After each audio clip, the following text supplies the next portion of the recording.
Ms. Dorn from the Sacramento Regional County Sanitation District. There you are. And then Mr. Gardner.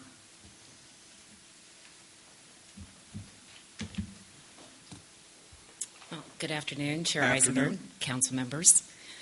I would like to say the discussion that started early this afternoon about ways to change the table were very good. And the suggestion, I believe it was from Councilmember Fiorini, to include a column for what's the problem that's being addressed by this change in policy or recommendation would be extremely helpful. But I'd like to suggest one other recommendation that would help me in understanding how staff got to the policy language that's created. And I'm speaking specifically to the water quality policy on page 8. When I was looking at the comment source, I actually have my laptop and am able to do some other work and went to go look at the source letters that were listed here, at least what I could interpret of them.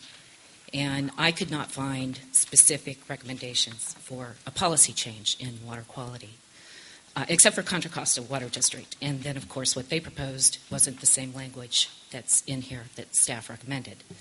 So I would find it helpful to actually list the sources that made recommendations for changes in either of these policy or recommendation areas. That would be very helpful to me. I think it's also very important when you consider going from a recommendation to a policy. The policies are regulations. It's been across the board in many arenas dealing with Delta and Delta planning that the regional boards and state board are the authority for water quality, and that's where water quality regulation resides. So by making this into a policy, essentially it is duplicative regulation, and that is something that we've been trying to point out in many comment letters that we really don't want to see this process do. So, but we are very supportive of water quality and like to see it maintained. Thank you very much. Thank you.